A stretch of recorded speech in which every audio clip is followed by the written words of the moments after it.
नमस्कार, स्वागत है आप सभी का इस चैनल पे। दोस्तों, आज की यह वीडियो सभी बीएमसी कर्मचारियों और अधिकारियों के लिए काफ़ी इम्पोर्टेंट होने वाला है।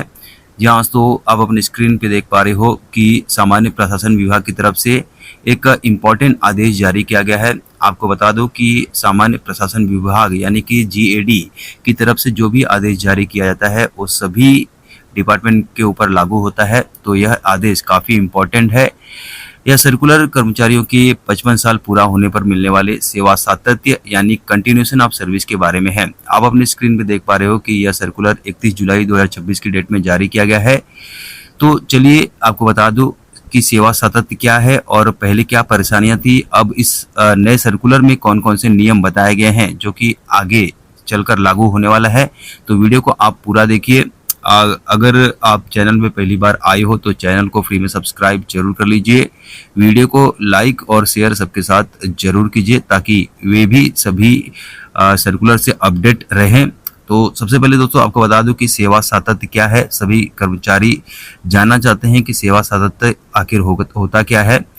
तो आपको बता दूं कि दोस्तों कि जब भी किसी बीएमसी कर्मचारी की उम्र 55 साल हो जाती है तो उसे अपनी आगे की सर्विस जारी रखने के लिए विभाग से एक मंजूरी लेनी पड़ती है। इसे ही सेवा सातत्य कहा जाता है। इससे यह क्लियर होता है कि कर्मचारी आगे की सर्विस कर पाएगा या नहीं। आमतौर पे जो कर्मचारी रिटायर होते हैं वो सेंट्रल में तो 60 ईयर है, लेकिन बीएमसी में 58 ईयर पे रिटायर होते हैं।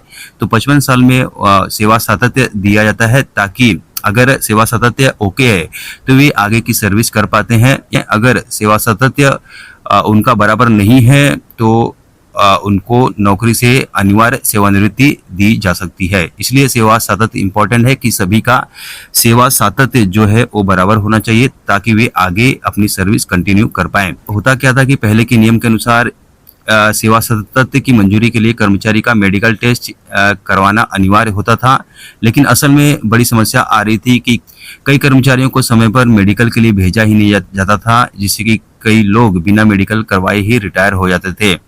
और फिर रिटायरमेंट के बाद जब पेंशन या अन्य फायदों की बात आती थी तो फाइलें अटक जाती थी। सामान्य प्रशासन विभाग को बार बार फाइल भेजकर मेडिकल की शर्त में छूट मांगनी पड़ती थी, जिसमें बहुत समय बर्बाद हो जाता था।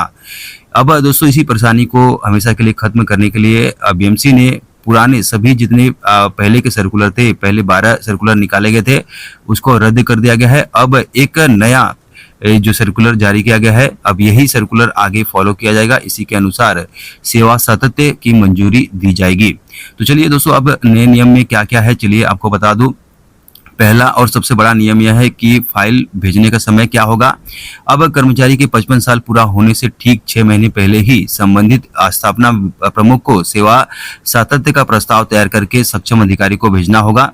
इस फाइल में मेडिकल टेस्ट के साथ ही साथ और भी चीजें जो है वो चेक की जाएगी। पहला चेक किया जाएगा कि कर्मचारी की शारीरिक क्षमता कैसी है, वो आगे की सर्विस कंटिन्यू कर पाएगा या नहीं कर पाएगा। दूसरी बात चेक की जाएगी कि कर्मचारी ईमानदार है या नहीं, तो इसके लिए जो खाते प्रमुख हैं उनकी टिप्पणी भी लगेगी। और तीसरी सबसे बड़ी इम्पोर्टेंट चीज चेक की जाएगी कि कर्मचारी का गोपनीय अहवाल, गोपनीय जो रिपोर्ट होती है, सीआर शीट होती है, वो 5 साल का, वो चेक किया जाएगा कि कर्मचारी ईमानदार है या उनकी रिपोर्ट कैसी है। चौथी सबसे बड़ी बात चेक की जाएगी कि अगर कोई विभागीय जांच चल रही है तो जो खाते प्रमुख है, जो एचओडी है, तो उनका नो ऑब्जेक्शन सर्टिफिकेट यानी कि एनओसी मिलना चाहिए। पांचवी सबसे बड़ी बात चेक की जाएगी कि सह प्रणाली से जो इंक्वायरी सर्टिफिकेट निकलता है, उसका एनओसी जो निकलता है उसके ऊपर एचओडी के हस्ताक्षर होने चाहिए। वो भी सब मैटर जो है चेक किए जाएंगे। तो दोस्तों ये सब मैटर चेक किए जाने वाले हैं आगे चलकर। दूसरा पॉइंट आता है कि इस फाइल को कौन पास करेगा। ये फाइल बनाकर भेजनी है तो इस फाइल को पास कौन करेगा। तो इसके लिए कर्मचारियों की पोस्ट और पे स्केल के हिसाब से अधिकारी तय किए गए हैं। प्रशासकीय अधिकारी से कम वेतन वाले के लिए फैसला उनके एचओडी लेंगे। वहीं पे प्रशासनिक अधिकारी से लेकर उप प्रमुख अभियंता स्तर तक के अधिकारियों के लिए जो फैसला लेंगे वो संबंधित संचालक, उपायुक्त या सह आयुक्त लेंगे। वहीं पे ऊपर के जो अधिकारी हैं तो उनके लिए अतिरिक्त आयुक्त इसका फैसला लेंगे, और जो उसके ऊपर के अधिकारी हैं तो उसके लिए महानगर पालिका आयुक्त जो है फैसला लेंगे। तीसरा पॉइंट आता है दोस्तों कि अब जो देरी हो गई है अब जो 55 साल पूरा हो चुके हैं और जिनकी फाइलें भेजी गई है, ऐसे में क्या होगा कि अगर किसी कर्मचारी के 55 साल पूरे हो चुके हैं लेकिन उन्हें अभी तक सेवा सातत्य नहीं मिला है, तो अब देरी के कारणों की जांच की जाएगी और इसी नई प्रक्रिया से पुरानी तारीख से कार्योत्तर मंजूरी दी जाएगी। चौथा पॉइंट आता है दोस्तों, उन मामलों के लिए क्या होगा जिसमें कोई विवाद है। अगर किसी कर्मचारी की सीआर शीट में कोई खराब टिप्पणी है, उसका सस्पेंशन हुआ है या कोई विभागीय जांच चल रही है, तो फाइल सीधे पास नहीं होगी। ऐसे मामले सर्कुलर के परिशिष्ट अ जो आप देख रहे हैं अपने स्क्रीन पे, तो इस परिशिष्ट अ में सभी जानकारी भरकर परिशिष्ट ब में जो सेवा सातत्य समिति के पास जो अधिकारी हैं उनके पास फाइल भेजी जाएगी और पोस्ट के हिसाब से अलग अलग लेवल की कमेटियां बनाई गई है जो इन फाइलों की जांच करके अंतिम फैसला लेगी। पांचवा पॉइंट सबसे अहम है कि अगर वहां से भी मंजूरी नहीं मिलती है, यानी कि सेवा सातत्य नहीं मिलता है, फाइल रिजेक्ट हो जाती है, पता चलता है कि कर्मचारी भ्रष्ट है या मेडिकल फिटनेस बराबर नहीं है, तो ऐसे में कर्मचारी को अपील का अधिकार भी मिलेगा। यह अच्छी बात है कि अगर समिति किसी कर्मचारी को 55 साल के बाद सेवा सातत्य देने से मना कर देती है, तो कर्मचारी परिशिष्ट क में, ये जो आप अपनी स्क्रीन पे देख रहे हैं, इस फॉर्म को भरकर अपीली अधिकारी के पास अपनी अपील लगा सकता है और वहां से बाकायदा सुनवाई होगी और अंतिम फैसला लिया जाएगा। तो सभी विभाग प्रमुख को इस नई गाइडलाइन का सख्ती से पालन करने का निर्देश जारी किया गया है और इस सर्कुलर को आप डाउनलोड कर सकते हैं हमारी वेबसाइट से, जिसकी लिंक मैंने डिस्क्रिप्शन में दिया है। और जो छठा पॉइंट है दोस्तों, वो पार्ट टाइम कर्मचारियों के लिए है। जो ग्रुप सी और ग्रुप डी में जो कर्मचारी सीधी भर्ती में पार्ट टाइम पे पदों पे लगे हुए हैं, तो उनके लिए रिटायरमेंट की उम्र 55 साल पहले से ही तय है।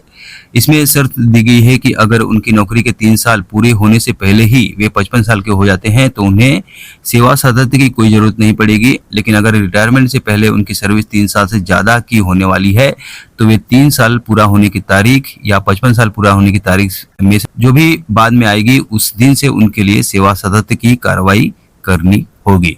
तो ये दोस्तों ये काफ़ी इंपॉर्टेंट सर्कुलर था। अब इस सर्कुलर के आने से जो मिसअंडरस्टैंडिंग पहले थी वो अब पूरी तरह से खत्म हो गई है।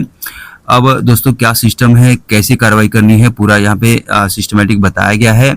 अपीली अधिकारी बनाए गए हैं और कमेटी बनाई गई है, जो कि कमेटी जो है ये फाइलों को निरीक्षण करेगी और उसके हिसाब से इसको पास करेगी और आगे की कार्रवाई करेगी। आई होप दोस्तों ये जानकारी आपके लिए उपयोगी लगी होगी, तो इस वीडियो को लाइक और शेयर सबके साथ जरूर कीजिए।